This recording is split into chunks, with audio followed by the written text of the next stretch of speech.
What follows is a celestial phenomenon that is attracting attention worldwide. It concerns ongoing sightings of luminous, star-like phenomenon, too large and bright to be confused with a known celestial body, while exhibiting changes in size, location, color, and magnitude, as well as duration. These attributes rule out the possibility of near-Earth objects, asteroids, comets, and supernovas as potential sources. Beginning in January 2009, sightings have been reported from Norway, Costa Rica, the United States, Ukraine, Japan, scores of countries to date.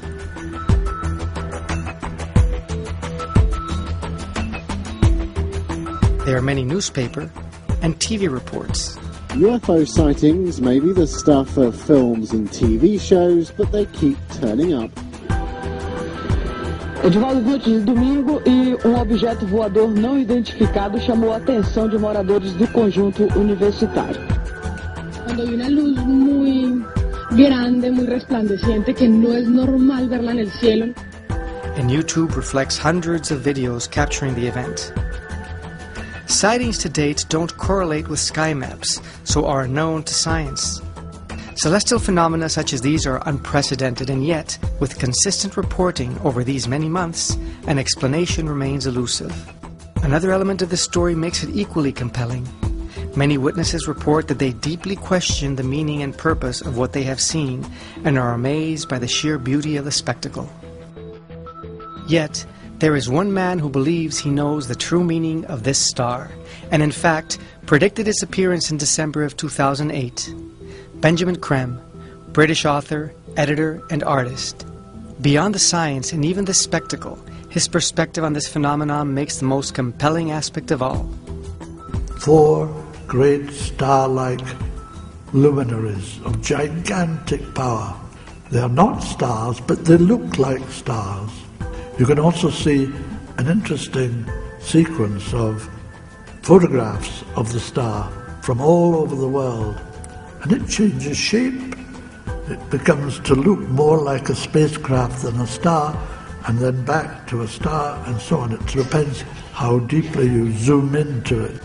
And you will find people who don't even know what they're looking at say, "What is this?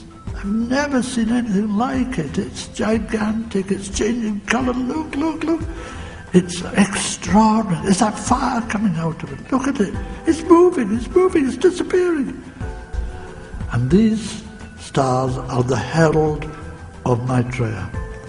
According to British author Benjamin Creme, Maitreya, a teacher of extraordinary stature, is here in the world to inspire us to make the fundamental changes that will usher in an unprecedented golden age of brotherhood and justice. So it was the evening, I was in my front room, I was sitting on my couch, feet up, watching a bit of telly, and just generally chilling out really. And as I was sitting there, this strange feeling washed over me. And it's a feeling that I've experienced before. So I didn't really pay all that much attention at first. And basically the feeling was like someone else had just entered the room with me. It's a bizarre feeling, and it's kind of hard to put into words, but it's almost like the vibrational frequency of the room shifted, and I felt displaced, and my body felt strange, and I started hearing this very high-pitched humming all around the room. Again, like I said, it's something I've experienced before, so I didn't really think all that much of it at first.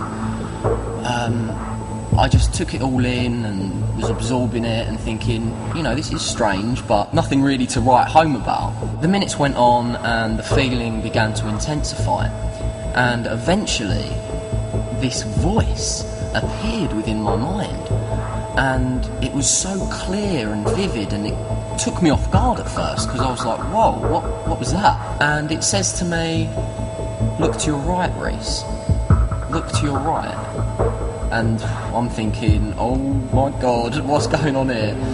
And at first I just think to myself, ignore it. So I just carried on watching the television and just blocked it out really. But then about half a minute later the voice returned. Again, so clear and vivid. it was almost like the voice was there in the room with me, and it said again, "Look to your right, Reese. Look to your right." So when the voice returned for the second time, I intuitively knew I had to listen to it this time, and I had to man up, and however uncertain I was feeling, I had to be brave and look to my right. Eventually I kind of centred myself, got myself together and thought, okay, here we go, I'm going to look to the right. And as I look to my right, my heart goes up into my mouth, because there is just this ball of light hovering at my doorway, and I'm just absolutely overwhelmed at this point. And my heart is racing now just thinking about it. It was just so emotional, because as I looked at the light, I had this strange sense of recognition, and I almost wanted to say out loud, "Oh, it's you, I recognise you, I know you." It was a strange feeling, but that was my gut reaction as soon as I saw it. And as I continued to look at the light, with my jaw on the floor, the voice returned to me, and this time it said, "We're glad you're not afraid." And I remember at that point just this overwhelming feeling of unconditional love flooding over me, and I felt this real affinity with the light. And I just remember thinking, no, I'm not afraid, I'm exhilarated, I'm blown away that something of this magnitude is happening to me, right here, right now. And it was just absolutely amazing, and by that point the uncertainty had faded away, and I felt very safe with what was happening. And as I continued to observe the light, I started noticing that it was so much more than just a light. It's hard to explain, but it was almost like it was fluctuating. Its general shape was a ball, but every now and again it would deform into like a cloud of mist. Then it would re-merge into the ball. It was constantly moving. It was never stationary. So I suppose it was more like mist than light. But it was almost like through the mist shone a light. Very hard to explain. And it had a lot of different colours going on. It was silvery, it was white, it was gold, it was all these different things all at once. And it's really hard to put this into words. It's almost ineffable, because explaining this kind of stuff is totally foreign to us. You know, we don't usually explain this kind of stuff in our day-to-day lives, so we don't even have the words to explain it properly. So as I continued to look at it, I noticed that it was starting to get closer to me. Very, very slowly though. It was barely noticeable. And I still didn't feel threatened in any sort of way. I still felt very calm and collected. And then as the seconds ticked by, and it got closer and closer, it suddenly darted towards me and whooshed into me. And this was just an absolutely incredible feeling, and again, one I can't really put into words.